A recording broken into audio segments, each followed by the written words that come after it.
eu queria inverter com você, para que você pensasse agora pelo lado dos árabes. Essa construção também, esse caminho de ver realmente aquela rapaziada chegando ali e falou, ué, mas calma aí, ué, a praia aqui já, a gente já tá aqui, né? Essa faixa aqui já é nossa, calma aí e tal. Eu queria pedir para que você agora colocasse do lado árabe, do lado não só palestino, mas de todo aquele conjunto que tem atritos, tem visões distintas ali entre os vários países e grupos ali também, mas que você colocasse, por favor, do lado árabe, essa perspectiva histórica. Pois é, eu estava aqui ouvindo o professor, né, e eu estava pensando assim, que dentro das relações internacionais, né, e tem muita gente que eu venho vendo muito falar isso, fala assim, Israel é uma anomalia, né, o Israel não deveria existir, a gente tem que combater, tem gente que até chega ao ponto de falar que tem que exterminar Israel. Gente, o Estado existe, então a gente tem que achar uma forma de coexistir pacificamente entre esses dois estados, né? Então, o que o professor Giovanni falou aqui, né, da questão da proposta dos dois estados da ONU, foi para mim até hoje a melhor proposta, né? Se ela tivesse sido, né, realmente concretizada. Só que aí tem a perspectiva que a gente vou tentar trazer para vocês, né? Que o professor falou muito bem, né, sobre a criação de Israel, mas ver como é que foi a criação de Israel para quem estava lá, né? Então, a verdade é que essa relação Israel e Palestina é muito de colonizador com a colônia, que o Brasil estuda, que a gente sabe muito bem sobre a nossa história. Então, a gente está vendo hoje, nesse momento, exatamente essa relação ali na região de Israel. Né, o próprio professor falou que quando os israelenses eles entram na Cisjordânia, eles falam que eles estão criando colônias na Cisjordânia, né? Então, até o termo que eles usam mostra bem isso, né? E é complicado a gente pensar nisso bem no século, né, 21, a gente pensar que tem realmente isso acontecendo, mas é o que aconteceu. Então, o que eu queria trazer assim de reflexão para quem está ouvindo aqui, para entender um pouco a questão da Palestina, né? Ele era um povo, gente, existia um povo ali. Ele tinha suas cidades, as pessoas que viviam ali tinham suas propriedades, tinham suas fazendas. Não era um povo tão bem estruturado quanto foi Israel quando os sionistas chegaram, porque quando os judeus chegaram na região, eles chegaram com muita força, né? Eles vieram com com uma questão financeira muito forte, tanto dos judeus, né, que foram ajudando, e depois com o Império Britânico, como o professor falou aqui agora. Então, assim, eu lembro de ler, assim, quando eu estava lendo sobre tudo que está acontecendo, de um historiador falando que um dos grandes problemas que aconteceu na região foi que o Império Britânico armou os judeus. Então, a discrepância de força entre os judeus israelenses e os palestinos sempre foi muito grande. Então, os palestinos, eles eram um povo mais, assim, eles tinham menos força, menos riqueza, menos tudo. Então, quando os judeus foram chegando ali, eles foram empurrando, né? E aí, o período mais tenso para toda essa região, essa questão, foi entre 1947 e 1949, que foi logo após a proposta da ONU ser colocada, né, em 47, eles fizeram a proposta, e aí eles votaram e Israel ia ser criada, né, em 1948. O que aconteceu? Com essa questão dos dois estados, os judeus começaram, na região que seria de Israel, começaram a expulsar os palestinos que estavam lá historicamente há muito tempo. E aí, assim, só para vocês terem uma noção de números, nesse período de 2 anos, foram 750 mil palestinos que foram expulsos das suas casas.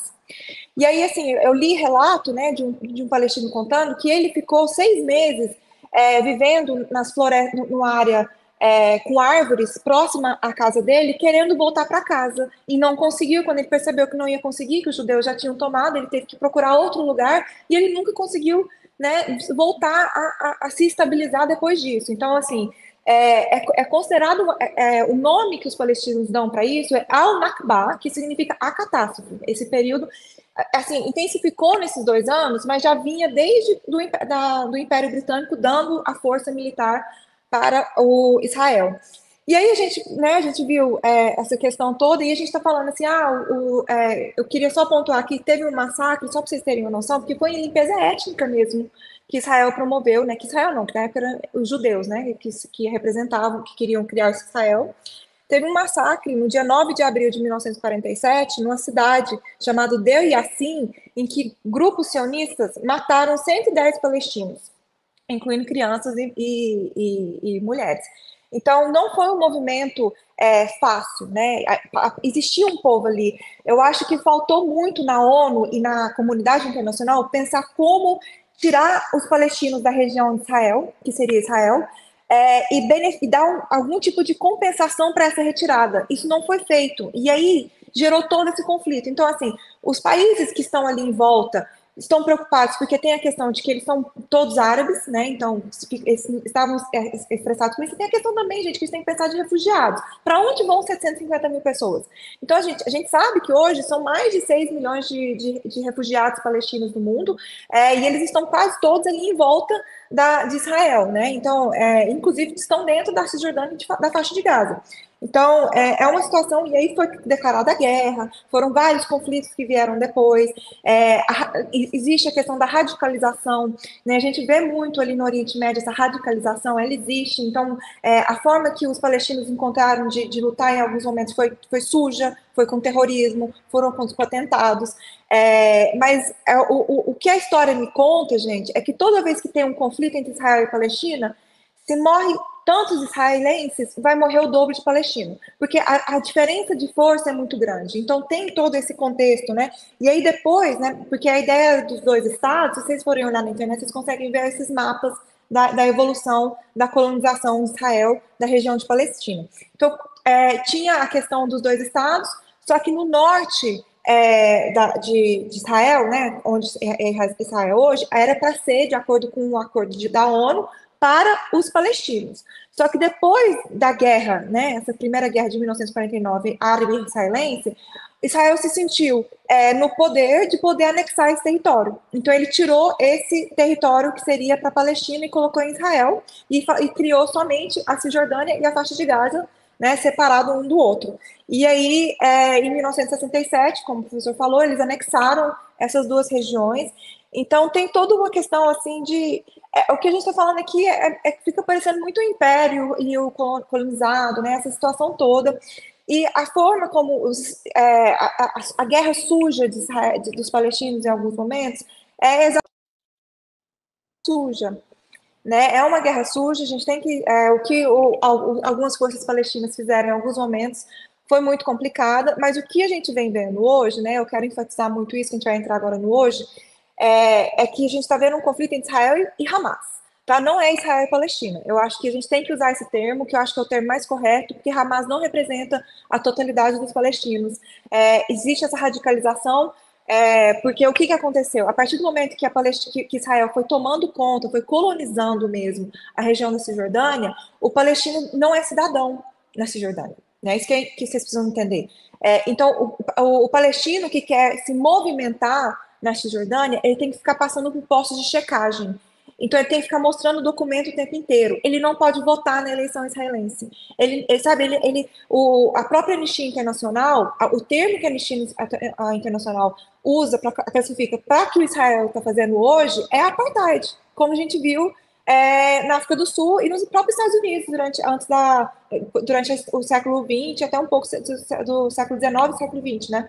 Então, esse povo, os palestinos não são cidadãos de Israel, eles não são incorporados ali, e o Netanyahu, hoje, ele promove uma limpeza étnica do povo palestino na Cisjordânia. Então, é uma questão de expulsar mesmo as pessoas dali. E o que acontece? A gente vê muito isso, né? Vem o israelense, tem dinheiro, desenvolve aquela região ali e aos poucos vai expulsando o palestino que não consegue emprego, porque ele vive no sistema de apartheid, ele não tem representação política, ele não tem como se defender, então ele vai sendo expulso do seu território. Então, essa é a situação que a gente tem hoje, né? O conflito é um conflito de dois lados. Eu acho que o sistema internacional falhou na criação, né? Como que nós vamos tirar, né, os palestinos daqui? Eles não deram conta de fazer isso e aí virou o que a gente está acompanhando hoje. E eu, sinceramente, não consigo ver um futuro pacífico para o conflito, né? Infelizmente. Se você, assim como eu, chegou naquela fase da vida que um bom óculos, uma boa armação, mas principalmente uma lente de excelência é fundamental para sua qualidade de vida, eu tenho uma dica, eu tenho um toque. Ótica Ideal. Para quem é aqui de Goiânia, como eu, Fica ali na Vila Nova, perto da Praça Boa Ventura. E é o seguinte, os caras são especialistas em qualidade. Isso é o fundamental, cara, entregar o melhor produto para você no melhor preço do mercado. Vai lá, troca uma ideia com o Marcelo e veja se o atendimento não é de primeira e o serviço de excelência. Por quê? Eu, por exemplo, trabalho o dia inteiro no computador, cara, tá precisando de um óculos que não deixasse a minha vista cansada, dia inteiro aqui mexendo com informação tal, não sei o quê. Uma lente anti-reflexo como essa me deu conforto, cara, melhorou demais a minha produtividade e eu tenho certeza que vai ter a melhor solução também para aquilo que o seu oftalmologista recomendar. Olha, multifocal, enfim, óculos de sol, você que precisa de um óculos para dirigir, eles vão ter a solução. Vai lá na Ótica Ideal e confira. Rapaz, o trabalho é 100% garantido, qualidade intocável. Eu recomendo.